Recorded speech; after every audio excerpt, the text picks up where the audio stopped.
Hello everybody, hope you all are fine. Open your English reader book at page number 58. আমরা আজকে পড়ব The Golden Apples অর্থাৎ সোনার আপেলগুলি।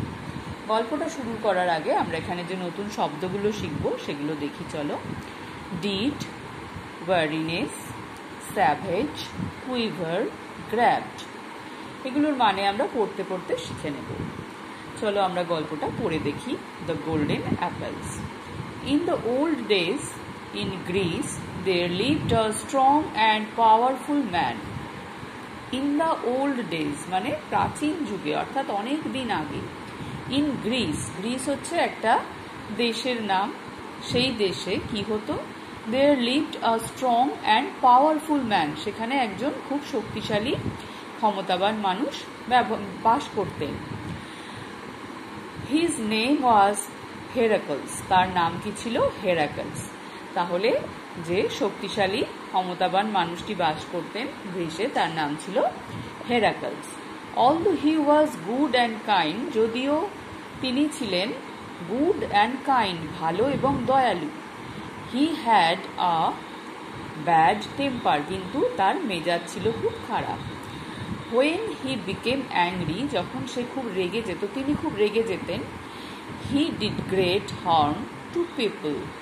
তিনি কি করতেন? মানুষের খুব ক্ষতি করতেন। Great harm মানে খুব ক্ষতি করতেন। Because of his strength, তার শক্তির জন্য, অর্থাৎ তিনি খুব শক্তিশালী ছিলেন, তিনি রেগে গেলেই মানুষের খুব ক্ষতি করে দিতেন। Although he was sorry at once, although মানে যদিও, যদিও he was তিনি হতেন, কি হতেন? দুঃখিত। He was sorry, তিনি দুঃখিত হতেন at once, তক্ষুনি। For the wrong, সেই ভুলটা করার জন্য, he had done, তিনি যেটা করেছেন, অর্থাৎ তিনি তাকে হয়তো আঘাত করলেন বা তার কিছু ক্ষতি করলেন, করে তিনি আবার সঙ্গে সঙ্গে খুব দুঃখিত হতেন তার সেই ক্ষতিটা করার জন্য বা তাকে সেই আঘাতটা দেওয়ার জন্য, অর্থাৎ তিনি যে ভুলটা করলেন সেটার জন্য তিনি দুঃখিত হতেন আবার।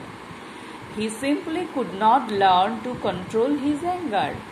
তিনি কি করতেন? Simply could not learn, তিনি শিখতে পারতেন না বা আয়ত্ত করতে পারতেন না। কি করতে?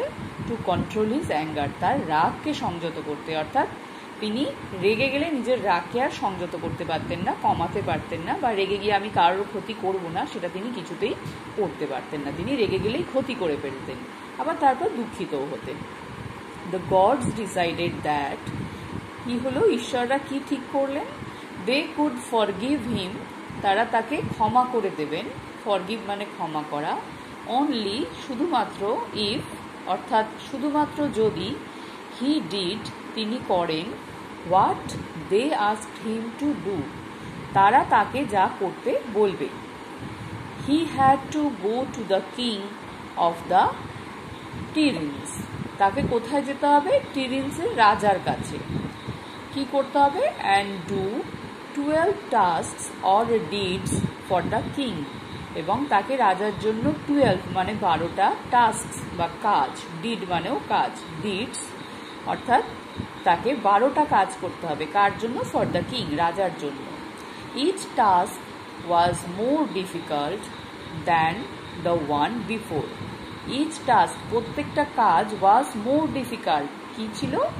প্রত্যেকটা কাজ হতো আরও বেশি কঠিন, দ্যান দ্য ওয়ান বিফোর অর্থাৎ আগে যে কাজটা করলো 1 নম্বর কাজটার থেকে 2 নম্বর কাজটা আরও কঠিন, 2 নম্বরের থেকে 3 নম্বরটা আরও কঠিন, এইভাবে তাকে 12টা কাজ করতে হতো। But the strong hero had no difficulty in doing those task, কিন্তু সেই শক্তিশালী হিরো অর্থাৎ নায়কের অর্থাৎ হেরাকলসের কোনোই কষ্ট হয়নি, কোনো ডিফিকাল্টি হয়নি বা কঠিন লাগেনি সেই কাজগুলো করতে। This story is about one of the 12 tasks. এই গল্পটা কিসের সম্পর্কে? One of the 12 tasks, সেই 12টা কাজের একটা সম্পর্কে। Heracles did for the king of Tiryns, অর্থাৎ টিরিন্সের রাজার জন্য যে কাজগুলো 12টা কাজ করেছিল হেরাকলস, তার মধ্যে একটা কাজ নিয়েই এই গল্প। সেটা আমরা পরের দিন পড়বো। আজকে তোমরা এই পর্যন্ত সুন্দর করে পড়বে, ভালো করে রিডিং পড়া অভ্যেস করবে। সবাই ভালো থাকবে। বাই।